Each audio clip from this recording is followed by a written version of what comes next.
Hello everyone! So ang topic natin today is contributory factors that gave birth to Philippine nationalism. So first is the influx of liberal ideas from abroad. So Philippines was opened by Spain to world trade, and liberal ideas contained books and newspaper were ideologies of the American and French revolutions and the thoughts of different philosophers. So sino nga ba yung mga philosophers na to? First is Montesquieu, Rousseau, Voltaire, John Locke, and Jefferson. So, isa-isahin natin sila. So, kapag sinabi natin si Montesquieu, siya ay isang French social commentator and political thinker who lived during the Age of Enlightenment. Basta tatanda lang natin, si Montesquieu, siya ay isang French social commentator and political thinker. So, tatandaan nyo yung mukha ni Montesquieu kasi isasama ko siya sa ating long quiz. So, siya ay nabuhay. Siya ay winanganak ng January 18, 1689 at Le de France. Yan. So, hindi na tayo more nagpa-focus kung kailan siya nabuo, o kailan siya namatay, or kailan siya pinanganak. So, next naman is Rousseau. So, Rousseau, ang tunay niyang pangalan ay Jean-Jacques Rousseau, was a Genevan philosopher. So, siya ay isang Genevan philosopher, writer, and composer of 18th century. His political philosophy influenced the French Revolution. So, tatandaan, basta si Rousseau, siya ay isang Genevan philosopher, writer, and also composer of 18th century. Tatandaan. Okay, next naman ay si Voltaire. Pag sinabi si Voltaire, ang tunay niyang pangalan is Francois Marie Arouet. Pero mas kilala siya sa pangalang Voltaire. So, siya ay isang French Enlightenment writer and historian and philosopher. So, huwag kayong malilito. Basta lagi nyo na palatandaan, si Voltaire ay isang Enlightenment writer, philosopher, and historian. Next naman is si John Locke. So, kapag sinabi natin si John Locke, di ba kapag sinabi ko, sino yung father of nationalism? Father of nationalism, kung natatandaan nyo, siya ay si Jose Rizal. So, ang father of classical liberalism, kapag sinabing classical liberalism, siya ay si John Locke. So, ibig sabihin, magkaiba sa nationalism at sa liberalism. Okay. Okay. And also, siya ay isang philosopher. Siya ay isang English philosopher and physician regarded as one of the most influential Enlightenment thinkers. Okay. So, tatandaan niyo mga mukha ng mga philosopher na yan. Okay, next naman, pang-5, I see Jefferson. So, Thomas Jefferson was an American founding father, the principal author of Declaration of Independence, and the third president of the United States. So, tatandaan, siya ay pangatlong presidente ng United States at siya ay isang principal author of Declaration of Independence and also the American founding father. Okay? Again naman, next naman is the Spanish Revolution of 1868. So, the triumph of liberalism in Spain against the autocratic rule of Isabella II, 1833 to 1869, resounded across the seas to the shores of her overseas colonies. So, the Filipino came to enjoy for the first time the sweetest taste of liberal regime, including the freedom of speech, ano ba? Freedom of speech, freedom of the press, freedom of the assembly, and the human rights. So, sabi din na itong tatlong speech, ang tatlong freedom, so tatandaan na tatlong freedom, this is the first freedom that we have and that was being celebrated every June 12.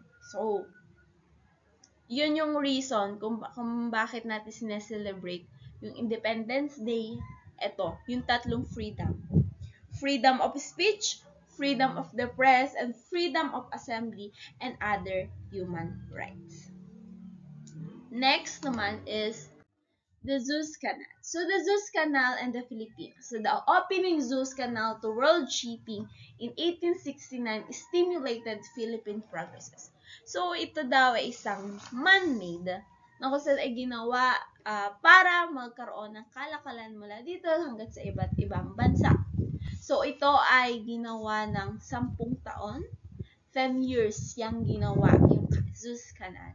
And also ito ay may haba na 103 miles. So, ano nga ba yung layunin?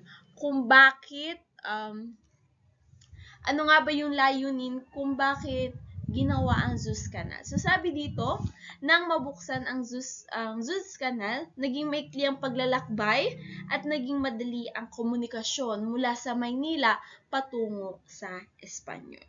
So, ito ay para mas lalo mapadali din ang ating export or pagpapadala ng mga products sa iba't ibang bansa. So, di ba pinag-aralan natin yung economic nationalism. So, pag sinabi economic nationalism, tinatakhilik natin yung mga product na meron tayo. At isa rin yun sa reason kung ba't yung ginawa para mapagdala ng iba't ibang product, foods, iba't ibang bagay sa ibang bansa. Okay? Next naman is the Martyrdom of Gomburza. So, the Martyrdom of Gomburza, kapag sinabi nating Gomburza, sino sila? Diba? Si Gomez, Burgos, and Zamora. So, sino nga ba? Ano nga ba tunay na pangalan nila? Sila ay si Mariano Gomez, Jose Burgos, and also Jacinto Zamora. So, tatandaan sila yung tatlong Pilipinong pari na kung saan ay pinatay ng mga Espanyol. Bakit nga ba? Kasi pinagkamalan sila na sila yung namumuno ng Cavite Mutiny. And also, sila rin, dahil nung panahon mga Espanyol, sinakop yung ating pamahalaan ng ating mga simbahan. So, sila may gusto silang ipatupad sa simbahan. Subalit, ayaw ng mga Espanyol na makisawsaw ang mga Pilipino. So, paano sila pinatay? Paano sila in-execute? Sa paraang garote. So, paano nga ba yung garote? Ang garote ay may nakapiring sa buong mukha, nakataklob sa buong mukha, tapos ay may nakatali or may nakahigpit.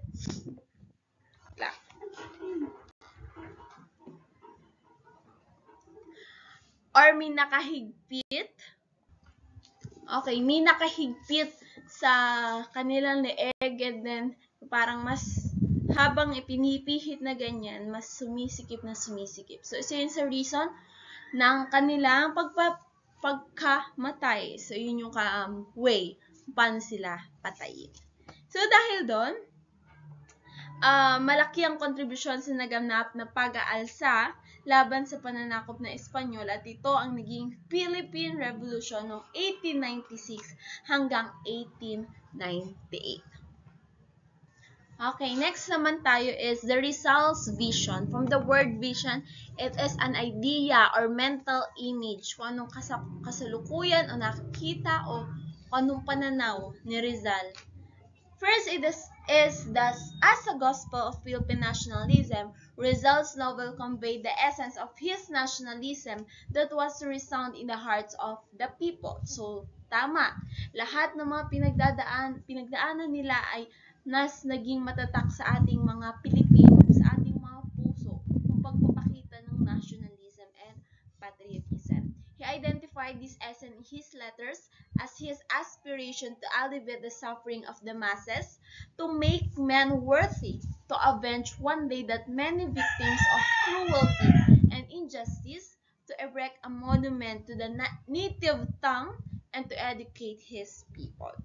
So, sabi dito, nagkaroon ba ng justice yung mga nangyari noong panahon ng Espanyol? So, di ba, masasabi natin hindi lahat nagkaroon ng justice, pero nagkaroon tayo ng independence, nagkaroon tayo ng freedom na dahil sa kanila.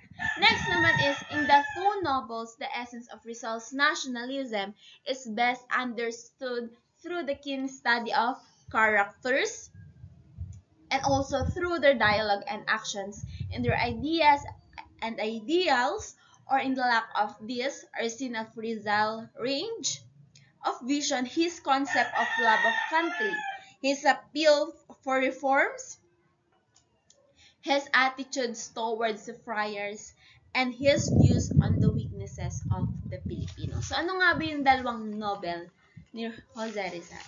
Diba ito yung No Limitangere and El Filibusterismo. So, No Limitangere, it is romantic novel. Ang bida doon or ang mga tao doon ay si Crisostomo Ibarra, si Maria Clara, at sa El Fili naman ay si Simeon. Next naman is, ang No Limitangere, it is romantic novel. Kapag El Fili naman, it is political novel. It is, Noli, it is work of heart. Tapos, El Fili, it is work of head. Tapos, kapag sinabi namang Noli ulit, ang Noli, it is a book of feeling. Kapag sinabi namang El Filibusterismo, it is book of thought. So, ilang nga bang chapter ang No Limitangere? So, ang chapters ng No Limitangere nagkakaroon ng 64 chapters. So, kapag El Fili naman, ay meron siyang 38 chapters. Kita natin doon yung pinag-iba ng dalawa. So, kung meron pagtanong, yan lahat natin pinag-aralan. Itong topic natin na to is kasama sa ating long quiz. Yung unang nationalism and the types of nationalism at eto. So, pag-aaralan nyo lang ay yung lahat ng yan at yung mga tao, yung mga mukha nila, tatandaan kasi isasama ko yan sa quiz. So, bakit? Kasi panpadagdag yan ng points. And huwag na kayo mag-focus sa mga dates. Sa pinanganak, kailan naman tayo. Kasi more on mag-focus kayo sa kung ano bang ginagawa niya, kung siya ba ay writer, kung siya ba ay philosopher, kung siya ba ay French Enlightenment thinkers, yan. So, tatandaan niyo yan. So, ano pa ba? So, siguro magkakaroon tayo ng identification, enumeration. So, yun lang naman. And then, sa darating natin na next meeting, magkakaroon tayo ng last topic for our midterm. So, yun lang. Pwede kayong magtanong sa akin for any question, clarification. Just message me. Thank you so much and God bless you.